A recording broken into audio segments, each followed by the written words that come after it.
Ahora bien,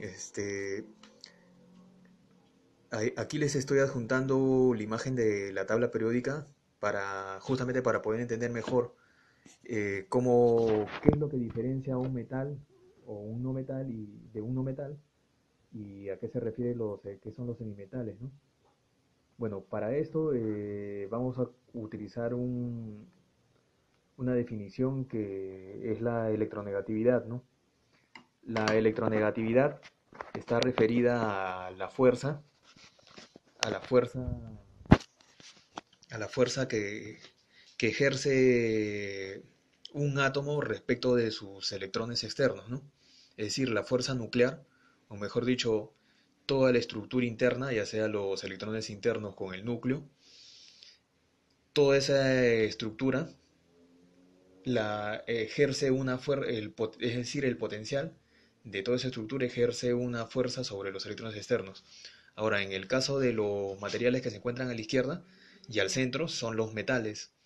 Estos se caracterizan porque su fuerza de atracción sobre los electrones externos, es decir, es baja, ¿no? No es muy alta esa fuerza de atracción, por lo cual se puede decir que esos materiales son poco electronegativos. En cambio, los que se encuentran al lado derecho se conocen como materiales de mayor electronegatividad o no metales, ya que tienen la capacidad de poder atraer con mayor fuerza a los electrones externos, ¿no? Ahora, entonces, ahora podemos decir que, por ejemplo, para un periodo, en el periodo uno, por ejemplo, tenemos a los elementos que van desde el litio hasta el flúor. Ahora, los que se encuentran más a la derecha o más próximos al flúor son los más electronegativos, siendo el flúor el más electronegativo, es decir, que tiene mayor capacidad de atraer a sus electrones externos. Ahora, si atrae con mayor fuerza a los electrones externos, entonces su comportamiento es más no metálico, ¿no? Es decir, en un mismo periodo, mientras más vamos de izquierda a derecha, más electronegativo es el elemento y el comportamiento tiende a ser más no metálico, ¿no?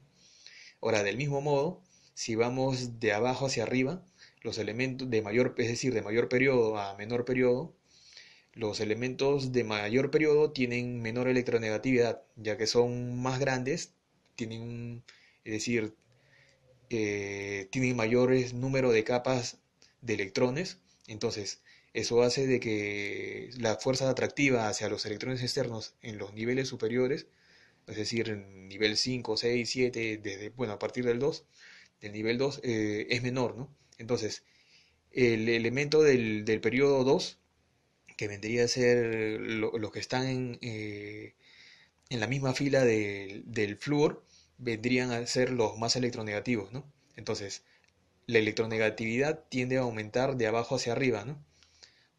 Y también, como hemos mencionado, de izquierda a derecha, siendo entonces el flúor el elemento más electronegativo.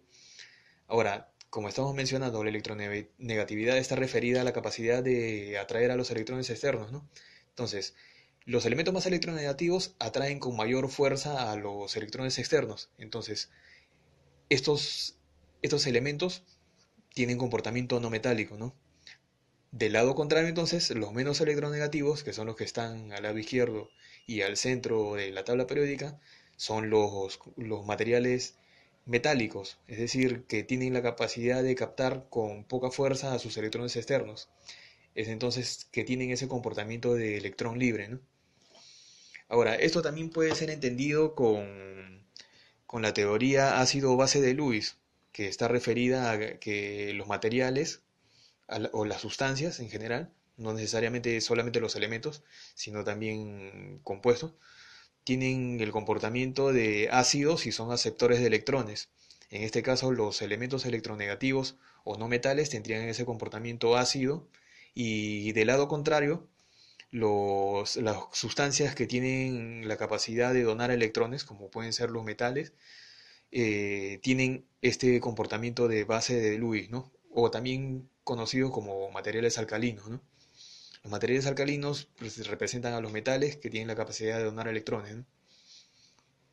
Ahora, entonces podemos entender que los más electronegativos a la derecha son los que tienen comportamiento no metálico, Y los de menor fuerza electronegativa, que son los de la izquierda y el que se encuentran al centro de la tabla periódica, son los elementos que tienen comportamiento metálico, ¿no? Es decir, que tienen sus electrones externos una mayor libertad debido a que no, la fuerza atractiva hacia esos electrones no es respecto del núcleo, no es tan fuerte, ¿no? Ahora, entonces, los elementos que se encuentran en el estado intermedio, es decir, más próximos hacia la zona donde están los no metales al lado derecho, vendrían a ser los semimetales o metaloides, ¿no? Si dividimos toda esa región derecha con una línea oblicua hacia la mitad, tendríamos que los que se encuentran en la parte superior derecha serían los netamente no metálicos, pero los elementos que se encuentran en la parte inferior izquierda serían los elementos que tienen comportamiento intermedio, ¿no? Que se vendrían a ser los semimetales o metaloides. Ahora, los semimetales o metaloides son sustancias que tienen un comportamiento que se conoce con el nombre de anfoterismo. Estas sustancias, el anfoterismo está referido a que tienen un comportamiento ya sea en algunos casos como ácido o como base de Lewis que habíamos mencionado, o de otra forma también dicho, como no metal o como metal, ¿no? Entonces tienen un comportamiento intermedio. Ahora, en esta publicación se ha utilizado un tipo de materiales conocidos con el nombre de semimetales de Bale. Estos semimetales de Bale se caracterizan porque, a diferencia de un semimetal común, tiene la característica de que debido a que presenta un comportamiento muy similar a lo de los metales, aunque no es un metal, debido a que existe una alta población de electrones en la capa externa y gran movilidad, se generan, debido a ese desplazamiento, un tipo de fermiones conocidos con el nombre de fermiones de Bale. Entonces, ese tipo de sustancias que generan ese tipo de partículas, conocidas con el nombre de fermiones de Bale, se conocen como semimetales de Bale, ¿no? Bien, y otra cosa más que cabe resaltar acá en la publicación es también el tipo de materiales que ha utilizado para realizar el estudio, ¿no? Ya que se ha basado en ecuaciones teóricas cuyas referencias la menciona al final de la misma publicación, pero la parte experimental para poder comparar si los modelos matemáticos que se encuentran ahí tienen concordancia o correlación con la realidad, utiliza materiales como el arseniuro de cadmio y el bismutiuro de sodio y los grafenos. En el caso del arseniuro de cadmio, el arsénico es un no metal netamente, pero tiene un cierto comportamiento semimetálico también. Entonces, su característica podría tener el comportamiento de un semiconductor, ¿no?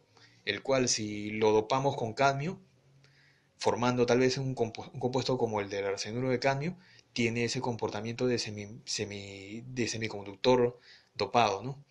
Otro tipo de material que utiliza es el bismuturo de sodio, que el bismuto también es un semimetalo, es un metaloide, y si está dopado con un metal neto como el sodio, va a tener un comportamiento de semiconductor dopado, ¿no?